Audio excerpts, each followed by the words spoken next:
नमस्कार, सगरमाथा प्राइम समाचारमा स्वागत छ। म अर्जुन नेपाल। नमस्कार, म ज्योति पौडेल। समाचारको सुरुमा मुख्य समाचार।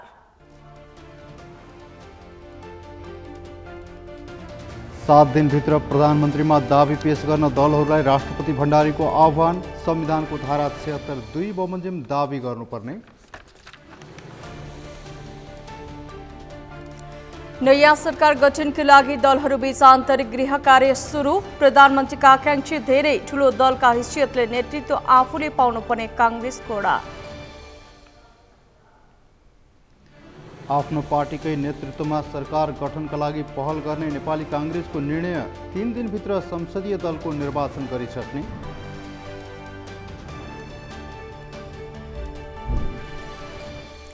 सांसदहरूको शपथ ग्रहण अघि सरकार गठन प्रक्रिया अघि बढाउन नमिल्ने माओवादी केन्द्रका अध्यक्ष दाहालको भनाई। यसो गर्नु उल्टो प्रक्रिया भएको तर्क।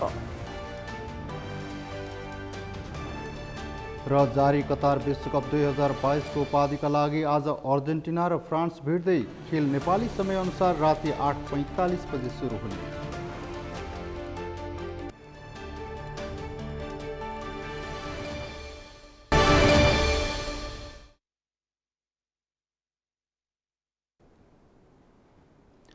सगरमाथा प्राइम समाचार अब विस्तारमा। राष्ट्रपति विद्यादेवी भण्डारीले 7 दिनभित्र प्रधानमन्त्रीमा दाबी पेश गर्न दलहरूलाई आह्वान गर्नुभएको छ। राष्ट्रपति भण्डारीले संविधानको धारा 76(2) बमोजिम सरकार गठनका लागि प्रधानमन्त्रीमा दाबी पेश गर्न दलहरूलाई आज आह्वान गर्नुभएको हो। संविधानको धारा 76 को उपधारा 1 अनुसार कुनै दलको बहुमत नपुगेपछि राष्ट्रपति भण्डारीले उपधारा 2 अनुसार प्रतिनिधि सभामा बहुमत प्राप्त गर्न सक्ने सदस्यलाई प्रधानमन्त्रीमा दाबी पेश गर्न आह्वान गर्नुभएको हो। त्यसका लागि पौष 10 गते साँझ 5 बजेसम्मको म्याद दिइएको छ। संविधानको धारा 76 को उपधारा 2 मा प्रतिनिधि सभामा कुनै पनि दलको स्पष्ट बहुमत नरहेको अवस्थामा प्रतिनिधि सभामा प्रतिनिधित्व गर्ने 2 वा 2 भन्दा बढी दलहरूको समर्थनमा बहुमत प्राप्त गर्न सक्ने प्रतिनिधि सभाको सदस्यलाई राष्ट्रपतिले प्रधानमन्त्रीमा नियुक्त गर्ने उल्लेख गरिएको छ।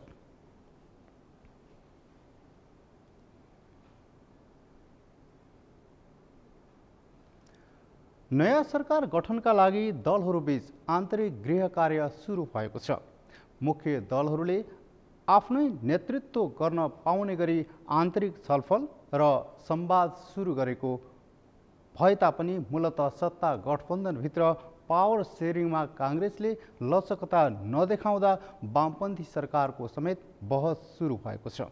अमृत ढकालको रिपोर्ट। नयाँ सरकार गठनका लागि दलहरूले आन्तरिक गृह कार्य सुरु गरेका छन्। प्रमुख 3 दल नेपाली कांग्रेस, नेकपा एमाले र नेकपा माओवादी केन्द्रले आफ्नै पार्टीको नेतृत्वमा सरकार गठन गर्ने गरी आन्तरिक संवाद र छलफल तीव्र पारेका छन्। तीनै पार्टीहरूले प्रधानमन्त्रीमा आफ्नो अडान कायम राखेर एक अर्काका गठबन्धनसँग बार्गेनिङ गरिरहेका छन्। सत्ता गठबन्धनभित्र कांग्रेसले पावर सेयरिङमा लचकता नदेखाउँदा माओवादी केन्द्रका नेताहरू एमालेसँग पनि छलफल सुरु गरेका छन्। सबैभन्दा ठूलो दल भएकाले प्रधानमन्त्री सहित राष्ट्रपति पनि आफूहरूले पाउनुपर्ने कांग्रेसको अडान छ। अबको सरकारको नेतृत्व नेपाली कांग्रेसले गर्न पाउनुपर्छ, शेरबहादुरले पाउनुपर्छ र के भनेदेखि अब राष्ट्रपतिको पनि परिवर्तन हुन्छ, त्यो पनि नेपाली कांग्रेसको भागमा पर्नुपर्छ। गठबन्धनको तलमाथि गर्न हुँदैन, गठबन्धनलाई एकदम कायम राख्नुपर्छ यो 5 वर्ष र यसको बारेमा प्रचण्डजीसँग पनि राम्रोसँग परामर्श गरेर अगाडि बढ्नुपर्छ। माओवादी केन्द्रका अध्यक्ष पुष्पकमल दाहालले पहिलो चरणमा आफू प्रधानमन्त्री हुनुपर्ने शर्त देउवा समक्ष राखेका छन्। तर ठूलो दल भएकाले नैतिक रूपले पनि आफ्नै नेतृत्वमा सरकार गठन गर्नुपर्नेमा देउवा अडिग छन्। माओवादी केन्द्रले प्रत्यक्ष र समानुपातिक तर्फ गरी 32 सिट जितेको छ। तर माओवादी केन्द्रका अध्यक्ष दाहालले भने आफूसँग एकीकृत समाजवादी र अन्य साना दलहरूसहित 65 भन्दा माथि सिट रहेको भन्दै देउवासँग पहिलो चरणमा प्रधानमन्त्री हुनुपर्ने शर्त अघि सारेका छन्। कांग्रेसले पहिलो चरणमा प्रधानमन्त्री नबनाउने हो भने आफू ओलीसँग मिल्न सक्ने संकेत समेत दाहालले देउवालाई दिएका छन्। तर गठबन्धनका अन्य दलहरूले भने दाहालले भने जस्तो अङ्क गणित उनीसँग नभएको भन्दै वर्तमान सत्ता गठबन्धनले नै निरन्तरता पाउने दावी गरेका छन्। 5 दलीय गठबन्धन बनाएर चुनाव लड्यौँ, त्यही गठबन्धनलाई कायम राख्दै अगाडि बढ्ने त्यो ठाउँमा हामी पुगेका छौँ। अथवा यो गठबन्धन बाहेक अरू ठाउँमा जानको लागि समय आउनुपर्छ, त्यो पाक्नु पर्यो, परिस्थिति म्याचुरिटी हुनु पर्यो, त्यो परिस्थिति आएको छैन। वर्तमान सत्ता गठबन्धनले सरकार बनाउन नसकेको अवस्थामा सरकार गठन गर्ने जिम्मेवारी एमालेको हो, तर एमाले पर्खर हेरेको अवस्थामा छ। सत्ता गठबन्धन फुटाएर आफ्नै नेतृत्वमा सरकार गठन गर्ने एमालेको रणनीति छ। त्यसका लागि एमाले माओवादी केन्द्रको साथ खोजेको छ, तर माओवादी केन्द्रका अध्यक्ष पुष्पकमल दाहालले पहिलो चरणमा प्रधानमन्त्री खोजेकाले एमाले सुरुमै दाहाललाई प्रधानमन्त्री बनाउने मुडमा छैन। एमाले आफूले नेतृत्व गर्न नपाउने हो भने 5 वर्ष केन्द्रदेखि साथै प्रदेशमा प्रतिपक्षको भूमिका निर्वाह गर्न तयार रहेको बताएको छ। जनताले यो 5 वर्षमा के थाहा पाउन जरुरी छ भने एमाले जस्तो विकास प्रेमी, एमाले जस्तो राष्ट्रवादी र एमाले जस्तो भिजन भएको पार्टीलाई हामीले बाहिर राख्यौँ। त्यही भएर व्यथितिहरूको चाङ लाग्यो, देश रसातलमा गयो, देश नराम्रो दिशातर्फ गयो। त्यही भएर एमालेलाई जिताउनु पर्ने छ भन्ने कुराको अनुभूति 5 वर्षभित्र गराउने गरी र हामीले गरेका हिजोका राम्रा कामहरूलाई जनतामा पुर्याउने गरी नेकपा एमाले चाहिँ प्रतिपक्षमा बस्छ र सरकारले गरेका कामहरूको खबरदारी गर्छ। केन्द्र सरकारको गठन गर्दा दलहरूलाई प्रदेशको समीकरण पनि मिलाउनु पर्ने बाध्यता छ। त्यसैले दलहरूबीच मुख्य पदमा भागवण्डा नमिल्दा सरकार गठनको समय पनि लम्बिने पक्का छ। सगरमाथा टेलिभिजनका लागि क्यामेरामा सन्तोष चन्दका साथमा अमृत ढकाल, काठमाडौँ। राष्ट्रपतिको आह्वानसँगै दलहरूले सरकार गठनको गृह कार्यमा जुटेका छन्। संविधानको धारा 76 को उपधारा 1 अनुसार कुनै दलको बहुमत नपुगेपछि उपधारा 2 अनुसार प्रतिनिधि सभामा बहुमत प्राप्त गर्न सक्ने दलले प्रधानमन्त्रीमा दाबी पेश गर्नुपर्नेछ। दलहरूले निर्वाचनका बेलामा जनतालाई गरेका वाचा बिर्सेर सरकार गठन गर्न सत्तामा मोलमोलाई गर्न सुरु गरेका छन्। यसै सन्दर्भमा आजको सगरमाथा जनबोलीमा हामीले आम सर्वसाधारणलाई सोधेका थियौँ, आगामी सरकारको प्राथमिकता के हुनुपर्छ? हेरौँ उनीहरूको आवाज उनीहरूकै शैलीमा।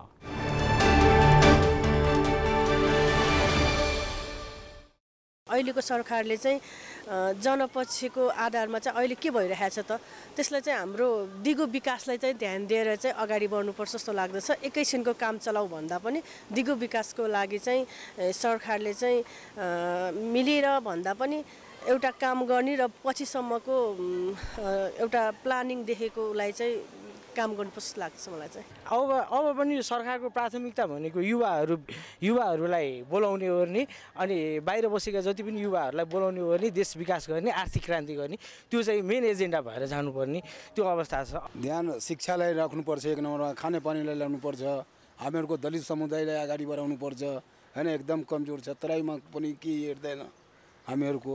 हाम्रो चाहिँ अलि लङ टुर जाने बाटोहरू जस्तै भिरमा अलि चाहिँ कच्ची सडक छ, ती कच्ची सडकलाई अनि शिक्षा, स्वास्थ्य, खानेपानीलाई चाहिँ प्राथमिकता राख्नुपर्छ। र सरकारले चाहिँ अहिले यो सरकार चाहिँ मन्त्री बन्ने मात्रै खेल भएको छ, त्यो होइन, देश विकासको लागि लाग्नुपर्छ जनता भन्ने चाहिँ मलाई लाग्छ।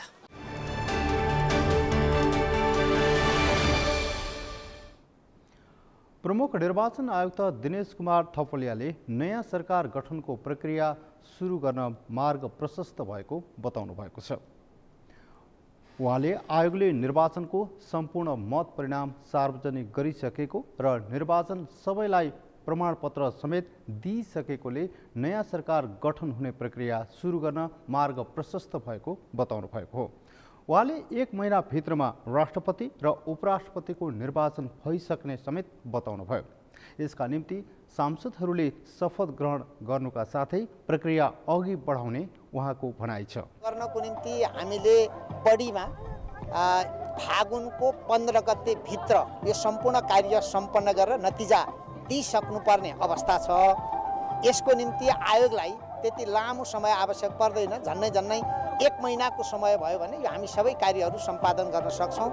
यसको निम्ति अब यो प्रतिनिधि सभा सदस्य, राष्ट्रिय सभा सदस्य र प्रदेश सभा सदस्य नै उक्त निर्वाचनको निम्ति निर्वाचक मण्डलको सदस्य हुने भएको हुँदा दुवै सभाको शपथ ग्रहण सम्पन्न हुनासाथ हामी मतदाता नावली तयार गरेर आवश्यक प्रक्रिया प्रारम्भ गर्छौँ। प्रमुख निर्वाचन आयुक्त थपलियाले गत निर्वाचनबाट सिकेको पाठलाई प्रयोग गर्दै आगामी निर्वाचनलाई व्यवस्थित बनाउनेतर्फ आयोगले ध्यान दिने उल्लेख गर्नुभयो।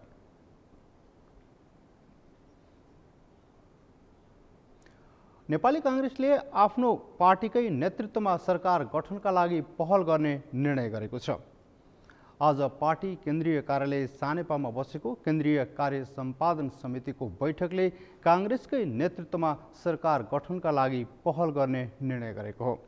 बैठकको निर्णयबारे जानकारी दिँदै प्रवक्ता डाक्टर प्रकाश शरण महतले सबैभन्दा ठूलो पार्टी भएकोले कांग्रेसको नेतृत्वमा सरकार बनाउनु स्वाभाविक भएको बताउनुभयो। उहाँले कांग्रेस नेतृत्वमा सरकार गठनका लागि गठबन्धनमा रहेका र अन्य दलहरूसँग पनि छलफल अगाडि बढाउने निर्णय भएको जानकारी दिनुभयो। उपलब्ध छन् त्यो सबैलाई मध्यनजर राखेर केन्द्रको समन्वयमा सरकार बनाउने प्रक्रियालाई अगाडि बढाउन त्यसमा सबै दलहरूसँग समन्वय गरेर चाहिँ अगाडि बढ्ने पनि निर्णय र त्यो किसिमको निर्देशन दिने पनि निर्णय यो कार्य सम्पादन समितिको बैठकले गरेको छ। त्योभन्दा बाहेक यसबीचमा धेरै हाम्रा महत्त्वपूर्ण साथीहरूको निधन भएको छ। पार्टीका साथीहरूको उहाँहरूलाई समवेदना व्यक्त गर्ने त्यो समवेदना सम्बन्धी निर्णय पनि यो बैठकले गरे। बैठकले संसदीय दलको नेता चयन गर्नका लागि केन्द्रीय सहमहामन्त्री भीष्मराज आम्दाम्बेको संयोजकत्वमा 3 सदस्यीय निर्वाचन समिति पनि गठन गरेको छ। निर्वाचन समितिका सदस्यहरूको केन्द्रीय सदस्य पुष्पा भूषाल र प्रकाश रसाइली रहनु भएको छ।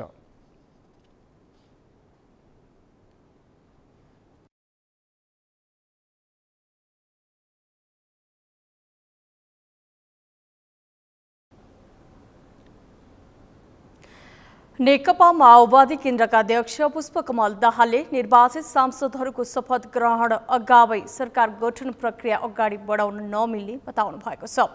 अध्यक्ष दाहालले प्रतिनिधि सभाका सबै सदस्यहरूको शपथ ग्रहणपछि मात्रै सरकार गठन प्रक्रिया अघि बढाउनु पर्ने बताउनु भएको हो।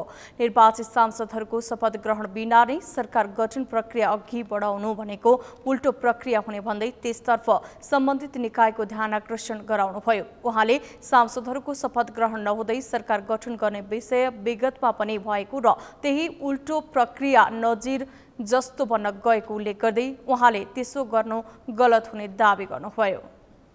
प्रत्यक्ष समानुपातिक दुवैतर्फको नाम लिस्ट गइसकेपछि ज्येष्ठ सदस्यको अध्यक्षतामा बैठक बसेर पहिला प्रतिनिधि सभाका सबै सदस्यहरूको शपथ ग्रहण गराइसकेपछि संसदीय दलहरूको सबै पार्टीका संसदीय दलहरूको बैठक बस्नु र सरकार गठनको प्रक्रिया पनि सांसदहरूको प्रतिनिधि सभाका सदस्यहरूको शपथ ग्रहण गरिसकेपछि मात्रै सरकार गठनको प्रक्रिया अगाडि बढाउनु सुल्टो हुन्छ, उचित हुन्छ र विगतको परम्परा पनि त्यही हो भन्नेमा हाम्रो निष्कर्ष छ। म सम्बन्धित सबैको ध्यान यो विषयमा आकर्षित होस् र सबभन्दा पहिला शपथ ग्रहणको कार्यक्रम अगाडि बढाउने र शपथ ग्रहणपछि सरकार र अन्य कामहरू अगाडि बढाउनु उचित हुन्छ। दाहालले यसअघि पनि संसदीय दलको बैठकपछि मात्रै सरकार गठन प्रक्रिया अघि बढाइने बताउँदै आउनु भएको थियो।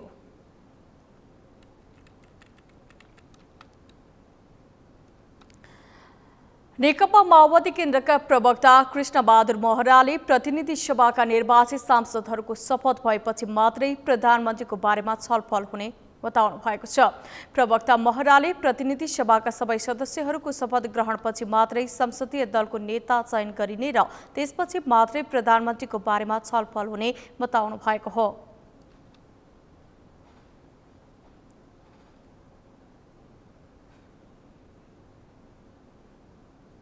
को एजेन्डा हामीले संसदीय दलको नेता निर्माण गर्ने कुरा थियो, तर संवैधानिक रूपले शपथ नगरिकन संसदीय दलको नेता चुन्न अहिले सम्भव छैन। त्यसकारणले हामीले आज चाहिँ स्थितिको सामान्य जानकारी अध्यक्ष कमिटीले गर्नुभयो। बाँकी सांसदहरू जो नवनिर्वाचित सांसद उहाँलाई बधाई दिने कार्यक्रम अहिले चलिरहेको छ, यति मात्रै हो। त्यही अर्को बैठक शपथ खाइसकेपछि, सांसदहरूले शपथ खाइसकेपछि मात्रै बस्ने गरी आजको बैठक स्थगित।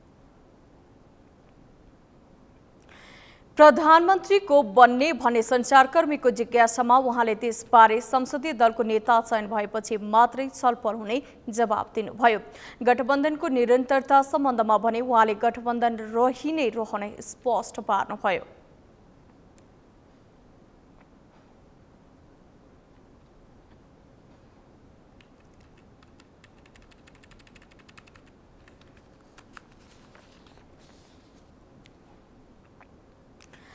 नेकपा एमालेका सचिव गोकर्ण विष्टले आफूहरू सरकार निर्माणका लागि अवांछित गतिविधिमा नलाग्ने बताउनु भएको छ।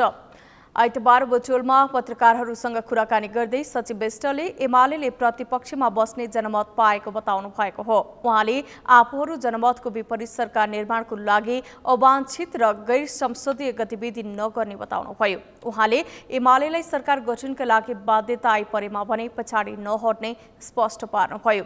सचिव विष्टले विगतमा सरकार बनाउने नाममा गैर संसदीय गतिविधि हुने गरेको भन्दै एमाले जनचाहना विरुद्धका काम नगर्ने बताउनुभयो। सरकार बनाउनका लागि एमालेलाई हतारो नभएको उहाँको भनाइ छ।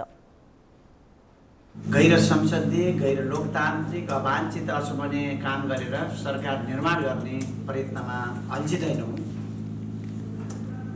चाहे नेकपा एमाले सरकारमा रहँदा होस्, चाहे प्रतिपक्षमा रहँदा होस्, लोकतन्त्र, संसदीय अभ्यास, जनताका अपेक्षा लाई सम्मान गर्ने गरी लोकतन्त्रको मर्यादा र गरिमालाई माथि उठाउने गरी नै हामीले भूमिका निर्वाह गर्छौँ। फेरि पनि हामीले हाम्रा घोषणाहरू मार्फत जनताको जीवनलाई परिवर्तन गर्ने, देशलाई सबल बनाउने जुन प्रतिबद्धता व्यक्त गरेका छौँ, यदि आवश्यकता महसुस भयो भने, यदि हामीलाई त्यो प्रकारको जिम्मेवारी लिने बाध्यता भयो भने नेकपा एमाले जुनसुकै प्रकारको जिम्मेवारी सहित अगाडि बढ्न पनि पछि पर्दैन। तर सरकार बनाउने नाममा विगतमा कतिपय अवांछित गतिविधिहरू, गैर संसदीय गतिविधिहरू, जनताका रुचि, आस्था, चाहना विरुद्धका कामहरू हुने गर्दथे। उहाँले नेकपा एमालेलाई कमजोर बनाउनका लागि गत निर्वाचनमा वामपन्थीहरूले दक्षिणपन्थी शक्तिसँग गठबन्धन गरेको बताउनुभयो। उहाँले नेकपा माओवादी केन्द्र, नेकपा एकीकृत समाजवादी र राष्ट्रिय जनमोर्चामा वैचारिक विचलन देखिएको पनि बताउनुभयो। राष्ट्रिय प्रजातन्त्र पार्टीका नेता तथा नवनिर्वाचित प्रतिनिधि सभा सदस्य पशुपति शमशेर जबराले भ्रष्टाचारको विरुद्धमा आवाज उठाउने बताउनु भएको छ। आज समानुपातिक निर्वाचन प्रणालीबाट प्रतिनिधि सभा सदस्य निर्वाचित भएको प्रमाणपत्र बुझेपछि राणाले संसदमा भ्रष्टाचार र घुसखोरीका विरुद्धमा आवाज उठाउने बताउनु भएको हो। संसदमा आफूहरूको राष्ट्रवादी भूमिका हुने भन्दै उहाँले देशलाई अरूले धेरै तल झारेको भन्दै आफूहरूले संसदबाट नेपाल र नेपाली जनतामाथि पुर्याउने उल्लेख गर्नुभयो। माननीय ललिता दासज्यू, हजुरहरू सरकारमा जाने हो वा प्रतिपक्षमा बस्ने हो? त्यो त प्रश्नै छ कि हामी आएकै प्रोटेस्ट गर्छौँ। हामी जनताको आवाज त्यहाँ पुर्याउन गएको हो। हामी माननीय ललिता दासज्यू, हामीसित लोभ कपट छैन। परम्परागत सबै धर्मको प्रतिनिधित्व गर्ने मुलुकमा अहिले ठुलो गडबडी आयो। माननीय ममता देवी मण्डलज्यू, प्रमाणपत्र बुझेपछि सांसदहरूले अबको भूमिका चुनौतीपूर्ण हुने भन्दै प्रभावकारी रूपमा प्रस्तुत हुने प्रतिबद्धता जनाएका छन्।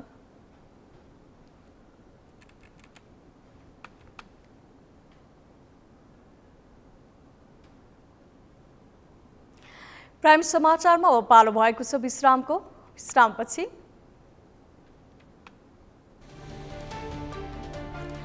आज अन्तर्राष्ट्रिय आप्रवासी श्रमिक दिवस। नेपाली श्रमिकहरूले विदेशमा गएर भोग्नु परेका समस्या समाधानको चुनौती, समस्या समाधान गर्ने मन्त्रीको प्रतिबद्धता।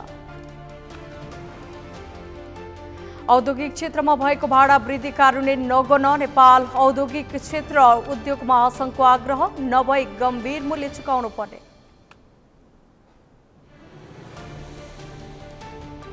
र जारी कतार विश्वकप 2022 को उपाधिका लागि आज अर्जेन्टिना र फ्रान्स भेट्दै। खेल नेपाली समयअनुसार राति 8:45 बजे सुरु हुने।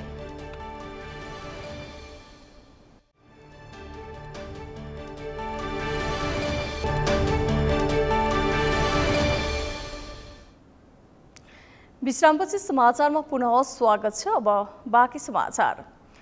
आज अन्तर्राष्ट्रिय आप्रवासी श्रमिक दिवस 2022 नेपालमा पनि मनाइएको छ। नेपालको सन्दर्भमा नेपाली श्रमिकहरूले विदेशमा गएर भोग्नु परेका समस्या नै प्रमुख चुनौतीको रूपमा रहेको छ। विदेशबाट आउने नेपाली श्रमिकको सबले हरेक दिन जसो राज्यलाई गिज्याइरहेको नेपालको अवस्था छ। एक रिपोर्ट। वैदेशिक रोजगारीमा गएकाहरूले दुःख गरी कमाएर नेपाली श्रमिकले पठाएको रेमिटेन्स मुलुकको अर्थतन्त्रको मेरुदण्ड नै भएको छ। राज्य सधैँ रेमिटेन्सको बढ्दो आकारमा रमाएर मात्रै बसिरहेको सरकारवालाहरूको आरोप पनि छ। तर श्रमिकले पठाएको रेमिटेन्समा रमाएर मात्रै नबसेर श्रमिकहरूले भोग्नु परेका विषयमा सरकार गम्भीर हुन आवश्यक छ। आइतबार अन्तर्राष्ट्रिय आप्रवासी श्रमिक दिवस 2022 को अवसरमा नेपाल आप्रवासन प्रतिवेदन 2022 सार्वजनिक गर्दै श्रम, रोजगार तथा सामाजिक सुरक्षा मन्त्री शेरबहादुर कुँवरले नेपाली श्रमिकहरूले विदेशमा गएर भोग्नु परेका समस्यालाई सरकारले गम्भीर रूपमा लिएको बताए। उनले यस विषयमा राज्य गम्भीर रहेको, समस्यालाई समाधान र सहज बनाउने विषयमा गम्भीर भएर काम गरिरहेको दावी गरे। श्रम मन्त्री कुँवरले वैदेशिक रोजगारीमा गएकाहरूले दुःख गरी कमाएर पठाएको रेमिटेन्स अर्थतन्त्रको मेरुदण्डको रूपमा स्थापित गर्ने काम मात्रै भएको स्वीकार गरे। उनले विदेशमा रोजगारीका लागि गएका नेपाली श्रमिकहरूलाई सहज बनाउने र श्रमिकको हक अधिकार प्राप्तिका लागि राज्यले अभिभावकीय रूपमा काम गरिरहेको बताए। नेपाल सरकारले अहिले वैदेशिक श्रमिकको हकमा अथवा आप्रवासनमा रहेकाहरूको हकमा मर्यादित र व्यवस्थित कसरी गर्ने भन्ने कुरालाई विशेष ध्यान दिएको छ। हामीले श्रमिकहरू त पठायौँ, उहाँहरूले प्राप्त गर्ने, उहाँहरूको रगत र पसिनाबाट प्राप्त गर्ने रेमिटेन्सबाट देशको ठुलो अर्थतन्त्रको एउटा मेरुदण्डको रूपमा त हामीले स्थापित गरेका छौँ। त्यसैबाट देश ठुलो हिस्सा देशको अर्थतन्त्र चलिरहेको छ, धानिरहेको छ। तर यो विषयलाई ती श्रमिकहरू जसले श्रम गरेर रगत र पसिना बगाइरहनु भएको छ, आर्जिरहनु भएको छ रेमिटेन्स, ती व्यक्तिहरूको बारेमा, ती श्रमिकहरूको बारेमा हामीले गम्भीर हुनु जरुरी छ। श्रम सचिव एक नारायण अर्यालले 2065 सालदेखि अहिलेसम्म 13,000 आप्रवासी नेपाली श्रमिकहरूले विदेशमा ज्यान जाने गरेको तथ्याङ्क प्रस्तुत गरे। विदेशमा काम गर्ने क्रममा अङ्गभङ्ग भएर करिब 13,000 भन्दा बढी नेपाली श्रमिक फर्काउनु पर्ने पनि सचिव अर्यालले जानकारी दिए। उनले वैदेशिक रोजगार नीतिको विषयमा सकारात्मक र नकारात्मक पक्षलाई केलाएर ऐन संशोधन गर्ने तयारी गरेको भन्दै सिप नभएकाहरूले श्रम बजारमा धेरै समस्या भोगिरहेको उल्लेख गरे। वैदेशिक रोजगारीको चाहिँ नि सकारात्मक र नकारात्मक पाटोहरूलाई चाहिँ हामीले विश्लेषण गरेर यसमा चाहिँ मन्त्रालयले आगामी दिनमा लिनुपर्ने रणनीतिको बारेमा वैदेशिक रोजगार नीति 2068 मा हामीले गर्नुपर्ने संशोधन र वैदेशिक रोजगार ऐनमा चाहिँ 67 मा चाहिँ हामीले गर्नुपर्ने संशोधनको विषयमा पनि हामीले छलफल गरेका छौँ। नभएको मान्छेलाई हामीले विदेश पठाउँदाखेरि त्यहाँ चाहिँ धेरै दुःख हैरानीहरू खप्नु परेको यथार्थ छ। खाडी मुलुकहरूमा विशेष गरी खाडी मुलुकहरूमा चाहिँ हाम्रो महिलाहरूले चाहिँ नै विगतका दिनहरूमा चाहिँ धेरै दुःखहरू चाहिँ खेप्नु पर्यो। कार्यक्रममा वैदेशिक रोजगारीमा जाने देशको श्रम सम्बन्धी कानुनको कारण धेरै अवरोधहरू आएको तथा महिला श्रमिकहरूलाई मोबाइल प्रयोगमा निषेध, पासवर्ड नदिने, दूतावाससँग सम्पर्क राख्न नदिने जस्ता समस्याको कारण रहेको आवाज पनि उठेको छ। काठमाडौँ महानगरपालिकाले निजी जग्गामा राखेका सवारी साधन उठाएर ज्यादती गरेको छ। आज महानगरपालिकाले काठमाडौँको अनामनगर क्षेत्रमा निजी जग्गामा राखेका सवारी साधन उठाएर ज्यादती गरेको हो। निजी जग्गा क्षेत्रभित्र राखेका 2 पाङ्ग्री सवारी साधन महानगर प्रहरीले उठाएपछि अनामनगर क्षेत्र तनावग्रस्त बनेको थियो। महानगरपालिकाले एक पटक एउटै र अर्को दिन अर्को निर्णय गरेर आम सर्वसाधारणहरूमाथि ज्यादती गरेको सवारी धनीहरूले बताएका छन्। योभन्दा अघिल्लो शनिबार डिआई साहब ट्राफिक महाशाखा प्रमुख मीरा चौधरीलाई भेट्न गयौँ। हामी अनामनगरको 2-4 जना गएको थियौँ होइन। गइसकेपछि उहाँले चाहिँ नि यहाँ यो एरिया हेर्ने इन्सपेक्टर साहब हुनुहुँदो रहेछ ओम प्रकाश यादव भन्ने इन्सपेक्टर साहबलाई चाहिँ नि यहाँ के हो वास्तविकता के हो अनामनगरको वास्तविकता मलाई चाहियो भन्नुभयो होइन। भनिसकेपछि उहाँहरू आउनुभयो स्थगल हेर्नुभयो हाम्रो चाहिँ नि एक लाइन राख्दा खासै फरक नपर्ने रहेछ भन्ने भएपछि हामी यहाँ युनिकमा चाहिँ नि यहाँ हाम्रो सिंहदरबारको डिएस साहब गोविन्द पुरी सर इन्सपेक्टर साहब हामी बसेर एउटा चाहिँ के गर्यौँ भने हामी यो छिट्टै चाहिँ यो अनामनगरको फुटपाथ कति हो एउटा मार्किङ गरिदिन्छौँ। मार्किङ नहुँदासम्मलाई एक लाइन चाहिँ घर बाहिर हुनेले एक लाइन पनि राख्न मिलेन, घरभित्र जुन पेटी लाइनबाट भित्रभित्र घर हुनेले चाहिँ एक लाइनसम्म राख्दा फरक नपर्ने डिस्टर्ब नहुने रहेछ भन्ने खालको निर्णय भएपछि हामी त्यही अनुसार भित्र घर हुनेहरूले एक लाइन राखिरहेको र चाहिँ नि डेली चाहिँ नि यहाँ बिहान 6-7 बजीदेखि बेलुका 7 बजीसम्म ट्राफिकको सरहरू चाहिँ नि यहाँको हाम्रो चाहिँ नि हिँडिराखेको छ र एक लाइन चाहिँ राख्न दिइराखेको छ होइन। छैन मेरो सम्पत्ति नै होइन, मेरो घरहरू पनि होइन, म हिँडेरै आउँछु, तेल पनि सित्तैमा आउँदैन, म 10 रुपियाँ तिर्छु, तर दुईटा निर्णय भएन भन्ने मात्रै कुरा हो। अस्ति सहमति भयो भनेर पो एक लाइन राखेको नभए हामी राख्थ्यौँ। ट्राफिक र अनि त्यो ग्लोबलको घरबेटी बा हुनुहुन्थ्यो अनि ट्राफिक सर हुनुहुन्थ्यो क्या नीला ड्रेस लगाएको हरि आइन 2 दिन बन्द भएर अब सहमति भयो, कागज गरेर आयौँ, एक लाइन राख्न पाइन्छ भनेर निर्णय भएर हप्ता दिन भयो लगातार एक लाइन राख्यो। हप्ता दिनसम्म कहाँ गयो त? सबैले राखेको थियो एक लाइन, अनि आज बदर भयो भनेर आयो। के हो यो? बुझ्दिनँ म। रातारात निर्णय भयो, थाहा भएन। सर्वसाधारणहरूले महानगरपालिकाले जनतामाथिको ज्यादती छोड्नुपर्ने बताएका छन्। काठमाडौँ महानगरपालिकाका नगर प्रहरी प्रमुख राजुनाथ पाण्डेले जनता भड्काउने अभिव्यक्ति दिनुभएको छ।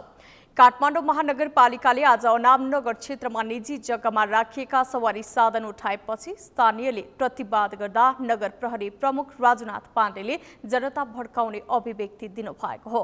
निजी जग्गामा पार्किङ गरिएको सवारी उठाएको भन्दै स्थानीयले नियम विपरीत काम नगर्न महानगरका प्रतिनिधिलाई आग्रह गर्दा नगर प्रहरी प्रमुख पाण्डेले गाडीमा आगो लगाउनु भन्दै उत्तेजक प्रेरित अभिव्यक्ति दिनुभएको हो। उहाँले महानगरको सवारी नै जलाउन चाहे पनि जलाउनुस् भन्दै भिडलाई थप उत्तेजित बनाएपछि अनामनगर क्षेत्र केही बेर तनावग्रस्त बनेको थियो।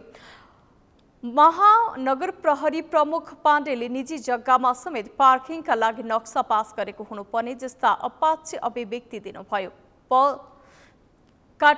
काठमाडौँका कुनै पनि निजी निवास अगाडि छोडिएको खाली ठाउँमा पार्किङ गर्न पनि पार्किङको छुट्टै नक्सा पास गरेको देखाउनु पर्ने दाबी पाण्डेले गर्नुभयो। नगर प्रहरी प्रमुख पाण्डेको अभिव्यक्तिपछि सर्वसाधारणहरू आक्रोशित बनेका थिए। नक्सा स्वीकृति दिनु पर्यो, हजुरले जस्तै दिनु भएको छ। यो ओपन खाली ठाउँमा खाली हुनुपर्छ, पार्किङ ठाउँ पार्किङ हुनुपर्छ। यो हजुरले पार्किङ भनेर नक्सामा देखाउनु भएको ल्याउनुहोस्। हजुरले यो अगाडि पार्किङ भन्नुभयो नि, नक्सामा पार्किङ भनेर कहाँ देखाउनु भएको देखाउनु होइन। टेरिस भनेको ओपन खुल्ला ठाउँ हुनुपर्छ, नक्सा पासमा खुल्ला हुन्छ। पाइँदैन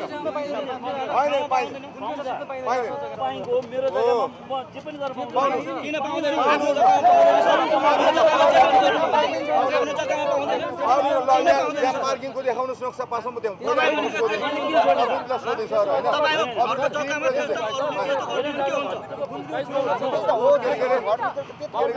हो तपाईको मिल्छ भने बाउन्ड्री लाउनु पर्यो उहाँ सरले।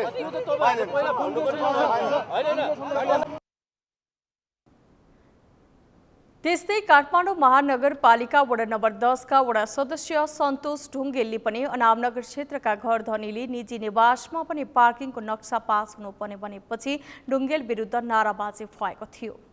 राख्न पाइँदैन, कुनै पनि व्यवसाय सञ्चालन गर्न पाइँदैन भन्ने निर्णय एउटा छ। त्यो निर्णय बमोजिम मानव प्रहरी चाहिँ लाग्नु भएको छ आज, करेक्ट होइन? अब व्यावसायिक रूपमा नक्सा पास छैन, आवश्यक नक्सा पास हुँदै गर्दाखेरि हामीले व्यवसाय गर्नु पर्यो। हामी व्यवसाय मर्यौँ, आवश्यक नक्सा पासको सट्टा अब घरजनले व्यावसायिक नक्सा पास गर्नु पर्थ्यो, कसैले पनि गरे होइन। आवश्यक नक्सा पास छ, तर व्यावसायिक प्रयोजन व्यावसायिक छ। त्यस कारणले गर्दाखेरि राज्यको दायित्व हो व्यवसाय पनि मर्कामा पर्नु हुँदैन पनि दायित्व हामी जनप्रतिनिधिले भन्छौँ। तर महानगरपालिकाले गरेर निर्णय के हो त भन्दाखेरि अब आइन्दा कुनै पनि फुटपाथमा रहेको चाहिँ नि उठाउने भनेर यो सार्वजनिक सूचना गरे हुनाले यसमा अब महानगरपालिकाले गर्ने निर्णयमा हामीले पनि राजस्वले पनि केही गर्न सक्छौँ। महानगरपालिकाले ज्यादती गरेको भन्दै स्थानीयले महानगरको गाडीलाई झण्डै 4 घण्टा नियन्त्रणमा लिएका थिए।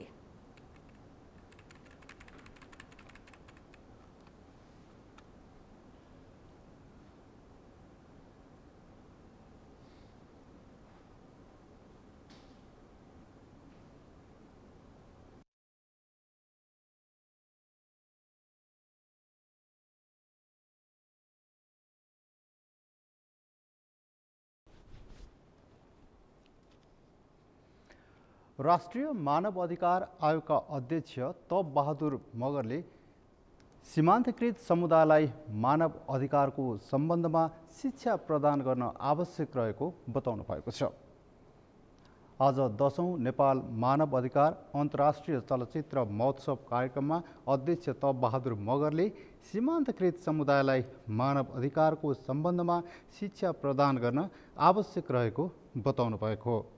उहाँले दूरदराजमा रहेका नागरिकहरूलाई पनि मानव अधिकारको महसुस गराउन आवश्यक रहेको उल्लेख गर्नुभयो।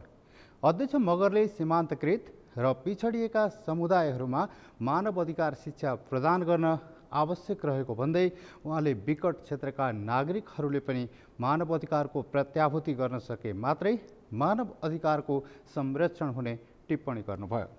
छन् उनीहरूलाई चाहिँ नि ह्युमन राइट सम्बन्धमा शिक्षा प्रदान गर्न सक्नु पर्यो। शिक्षा प्रदान गरेर उनीहरूलाई मानव अधिकार के हो, मानव अधिकारबाट कसरी हाम्रो चाहिँ अधिकारको संरक्षण सम्बन्धित प्रवर्धन हुन्छ त्यो संस्थाहरूबाट त्यो कुरा चाहिँ उनीहरूलाई बुझाउनु पर्ने अवस्था छ।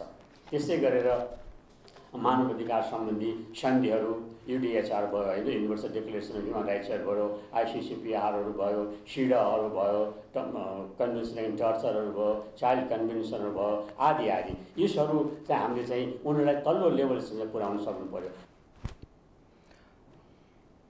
सामाजिक न्याय र मानव अधिकारलाई प्रश्रय गर्ने उद्देश्यले नेपाल मानव अधिकार अन्तर्राष्ट्रिय चलचित्र महोत्सवको 10औं संस्करण आयोजना भएको आयोजकले जनाएको छ। मानव अधिकार चलचित्र केन्द्रको आयोजनामा आजदेखि काठमाडौँ स्थित नेपाल पर्यटन बोर्डको हलमा महोत्सव सुरु भएको हो। 6 गतेसम्म हुने महोत्सवमा विश्वभरिबाट खुला आवेदन मार्फत सङ्कलन गरिएका कथानक चलचित्र, वृत्तचित्र, एनिमेसन लगायत नेपाल सहित 25 देशका 64 चलचित्र देखाइनेछ। महोत्सवमा प्रदर्शन गरिने 4 विधाका उत्कृष्ट चलचित्रलाई नगद सहित अवार्ड प्रदान गरिने भएको छ।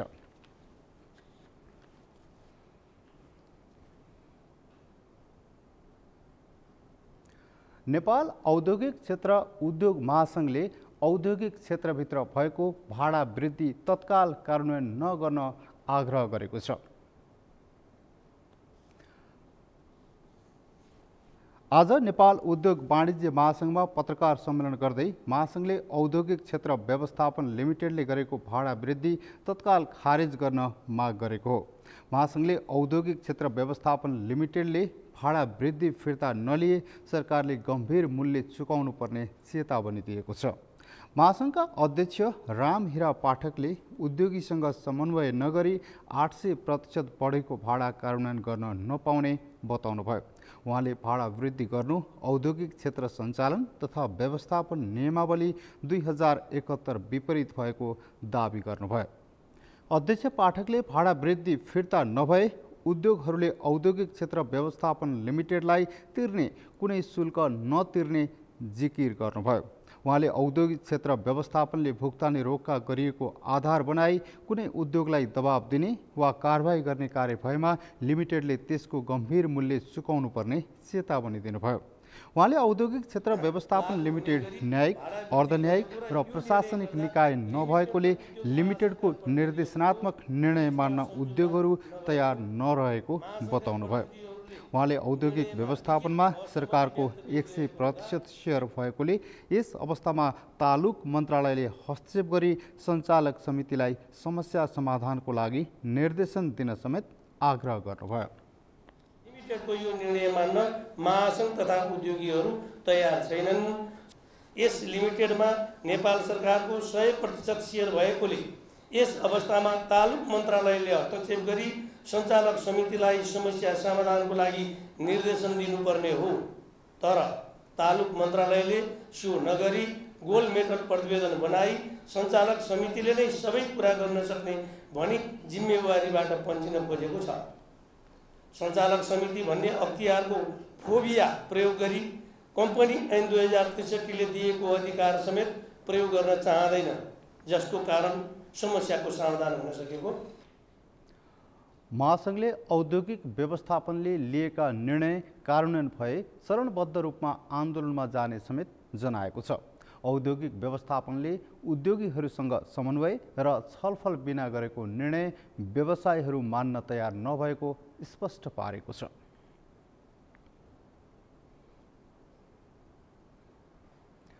रोल्पा अस्पतालको निर्माणाधीन भवन ठेकेदारको ढिला सुस्तीका कारण अलपत्र परेको छ। रोल्पाको एक मात्रै जिल्ला अस्पताल भवन अलपत्र भएपछि सेवा प्रभाव र सेवामा प्रभावित भएको जनाइएको छ। रोल्पाबाट भरत नेपालीको रिपोर्ट। 2.5 वर्षमा निर्माण सम्पन्न गर्ने गरी 29 करोड 51 लाख 22 हजार लागतमा 2074 साल असोज 30 मा आशिष श्री जयन्ती निर्माण कम्पनीले जिम्मा पाएको रोल्पा अस्पताल भवन अलपत्र परेको छ। सम्झौता अनुसार आर्थिक वर्ष 76-77 को असार मसान्तसम्म निर्माण भइसक्नुपर्ने भए पनि हालसम्म निर्माण हुन सकेको छैन। 50 शय्याको अस्पतालका लागि थालिएको भवन निर्माण अलपत्र पर्दा अस्पताल 15 शय्यामै सीमित छ। 2041 सालमा स्थापना भएको अस्पतालको पुरानो भवनको भित्ता जीर्ण छ भने टिनको छानो खिया लागेको छ। 2 वर्षदेखि अस्पतालको भवन निर्माणको काम गरिरहेका मजदुरहरूले पनि हालसम्म ज्याला पाएका छैनन्। ठेकेदारले आज भोलि पैसा दिन्छु भन्दै 2 वर्षसम्म झुलाएको मजदुरहरूको गुनासो छ। हामीले मात्रै नभएर यहाँ गरेका मान्छेहरू सब अलपत्र छन्, कसैले पनि पान सकेका छैनन्। अब कसको कारण हो के हो भने बुझ्ने बेला ठुलो बोझ नै उ छ, यहाँनिर गल्ती छ भन्छन्। हामीलाई काम लगाएका ठेकेदारहरूले अब के हो हामीले केही बुझ्न सक्दैनौँ। त्यही पनि गाह्रो भइरहेछ। हामी पनि खर्ची गर्ने होला, छाक टार्ने होला भनिकन परिश्रम गरेको नदिएपछि हामीलाई पनि समस्या नै छ। दिए पनि उनीहरूलाई अलिअलि खर्ची गर्ने दिने होला, हामीलाई त दिइरहेको छैन। काम गरेदेखि 1 पैसा पनि लगाएको छैन मैले त, म लगायत अरूले पनि लगाएको छैन। माग्दाखेरि आज दिन्छु, भोलि त कहिले हुँदैन के, भोलि त कहिले हुँदैन, सोमबार कहिले हुँदैन। त्यो भएर मैले भनेको दिन हटाइदिनुहोस्, भोलि आउँदैन त्यही भने मैले। त्योभन्दा अरूको बढी के भन्ने, गाली गर्ने मिल्दैन। अस्ति चाहिँ मैले सरहरूको सबै जम्मा गरेको, दिदीबहिनीहरूको जम्मा गरेको पुलिसमा लगेर गयो। ल 10 दिनको टाइम दिन्छु, 10 दिनपछि पैसा तिमीहरूको आउँछ अरे। आज 12-14 दिन भइसक्यो, उहाँहरू सबै छन्। अस्ति काम गरेको गरिब मान्छे छ, मेरो जग्गा जमिन त्यहाँ छैन, म बेचेर दिने। कतैतिर चिन जान्दै छैन, कतैतिर 1 लाख 2 लाख सापत्ती लिएर सोल गर्ने हो भनेर कहाँबाट गर्न सक्छु हजुर। पटक पटक ताकेता गरेपछि निर्माण व्यवसायले 2078 चैत मसान्तसम्म काम सकाउन दिएको वचन पनि पूरा हुन सकेको छैन।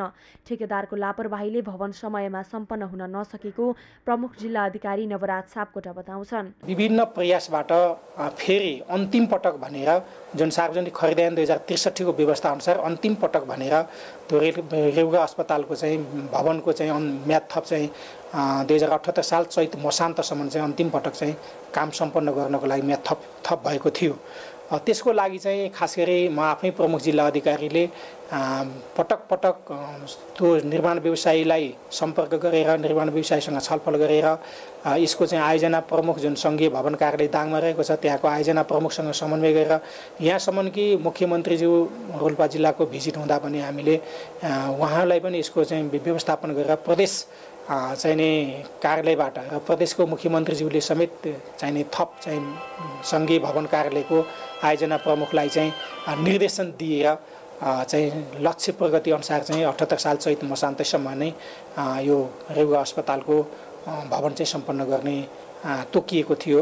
सरकारले कम्पनीलाई कालो सूचीमा राख्ने प्रक्रिया थालेपछि निर्माण व्यवसायीले 6 महिनामा काम सम्पन्न गर्छु भन्दै केही काम सुरु गरेको र मजदुरहरूलाई केही दिनको पैसा दिने सहमति गरेको अस्पताल व्यवस्थापन समितिका अध्यक्ष बताउँछन्। काम गरेको धेरै पैसा मेरो फसिएको छ, लगभग 30-40 लाख फसिएको थियो। अनि 2 वर्ष भइसक्यो, घर गएको छैन अहिलेसम्म।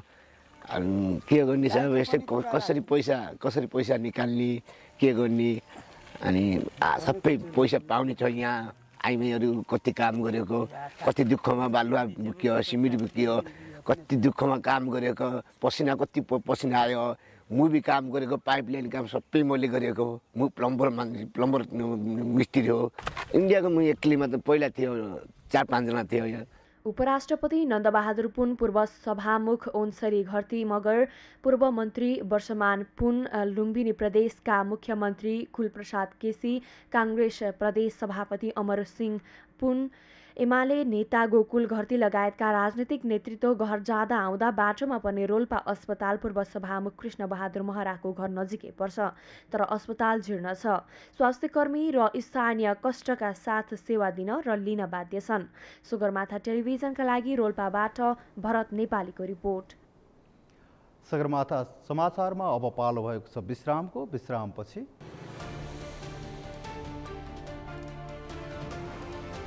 रुसद्वारा युक्रेन युद्ध सुरु भए ताकै सबैभन्दा ठूलो आक्रमण, एकै दिनमा 70 भन्दा बढी क्षेप्यास्त्र प्रहार, युक्रेनमा आपतकालीन ब्ल्याकआउट र जारी कतार विश्वकप 2022 को उपाधिका लागि आज अर्जेन्टिना र फ्रान्स भिड्दै। खेल नेपाली समयअनुसार राति 8:45 बजे सुरु हुने।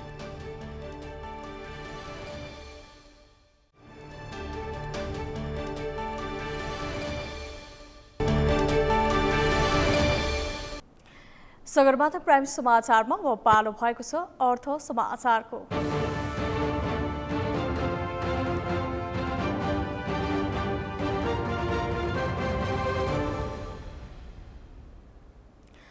साताको पहिलो कारोबार दिन आज नेप्से परिसूचक उच्च अङ्कले ओह्रालो लागेको छ। गत साताको मङ्गलबारदेखि ओह्रालो लागेको नेप्से आज 27.54 अङ्कले घटेर 1855.06 बिन्दुमा झरेको हो। त्यस्तै नेप्से सेन्सिटिभ इन्डेक्स 5.22 अङ्क घटेको छ भने फ्लोट इन्डेक्स 1.87 अङ्कले र सेन्सिटिभ फ्लोट इन्डेक्स 1.65 अङ्कले घटेको छ। आज 250 कम्पनीको 37,78,000 किता सेयर 1,15,71,55,000 रुपैयाँमा खरिद बिक्री भएको छ। पछिल्लो समय नेप्से परिसूचकसँगै कारोबार रकम समेत गिरावट हुँदै आएको छ। आज नेप्सेका 13 वटै उपसमूहको परिसूचक घटेको छ, जसमध्ये वित्त उपसमूहको परिसूचक 2.88% घटेको छ भने विकास बैंक, जलविद्युत र अन्य उपसमूहको परिसूचक 2% भन्दा बढी घटेको छ। त्यस्तै बैंकिङ र लघुवित्त उपसमूहको परिसूचक 1% भन्दा बढी घटेको छ।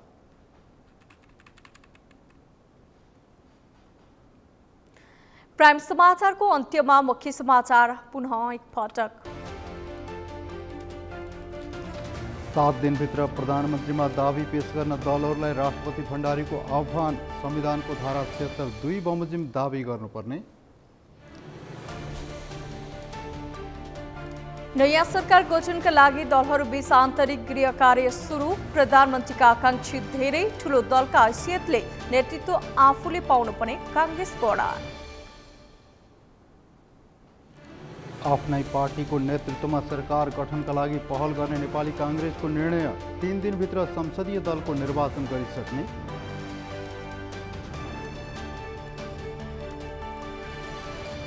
सांसदहरूको शपथ ग्रहण अघि सरकार गठन प्रक्रिया अघि बढाउन नमिल्ने माओवादी केन्द्रका अध्यक्ष दाहालको भनाई, यसो गर्नु उल्टो प्रक्रिया भएको तर्क। र जारी कतार विश्वकप 2022 को उपाधिका लागि आज अर्जेन्टिना र फ्रान्स भिड्दै। खेल नेपाली समयअनुसार राति 8:45 बजे सुरु हुने।